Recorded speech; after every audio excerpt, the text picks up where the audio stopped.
My question is, what can I do to help myself stay present when I go into freeze? I'd rather stay there or dissociate than come back to the present. I'd rather stay there or dissociate than come back to the present. When you tell me that, so when I hear the word present, that means social. That means social. The safe and social state's active. That means that we're ventral vagally activated. Ventrally vagal activated. That doesn't mean that does mean potentially that you are feeling that, not just you, but in general. That does mean potentially that we are feeling that panicky energy. So even though we don't want to, and look, I have panic attacks. I do. I have panic attacks when it comes to heights.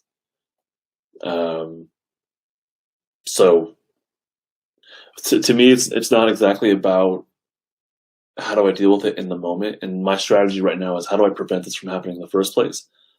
But how can I build my capacity to be able to tolerate heights? Because right now when I'm in my car, the combination of a car and heights for me is terrifying. And it's not, I don't know. So it's like, well, in heights in general, not just car, but heights in general. I've always been afraid of heights. So, and I'm realizing it's a big problem for me. So the issue is not like, how do I deal with it in the moment? Although, yeah, that is an issue. But how do I build my capacity to tolerate that sympathetic energy so that when I am in these situations, it's just not as much of a problem, or hopefully not a problem at all.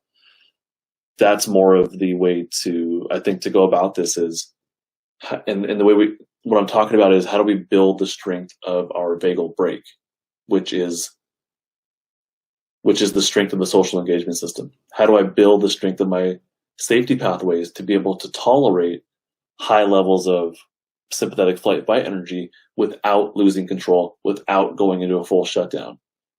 So for me, in that context, I need a lot of development there. But I also know, just for me, like in general, I've existed more of a shutdown place my whole life. Not like full on depression, not like where I'm not functioning, but it's definitely there. Like I really feel it, or I notice it now. Now that I've learned about polyvagal theory and whatnot, and that's something I had a coach. I got to wrap this up. I had a coach, and that's something we were working on, was how to welcome that sympathetic energy back. So, and a big part of that is, do we have our social pathways active enough to be able to tolerate that sympathetic energy and that return of sympathetic energy? And for some people, it's can you tolerate that freeze energy that has to come out, that has to discharge? Can you tolerate it? When it comes out or attempts to come out, it can feel like panic or rage or overwhelm. And if that's true, then we can't tolerate it, and it just reinforces all that stuff. But if we can build our safety pathways, that's why I designed Building Safety Anchors, my course, the way it is. If we can build our safety pathways enough, and I'm working on that personally too. If we can build those enough, then that defensive energy can become more tolerable when it is time to come out.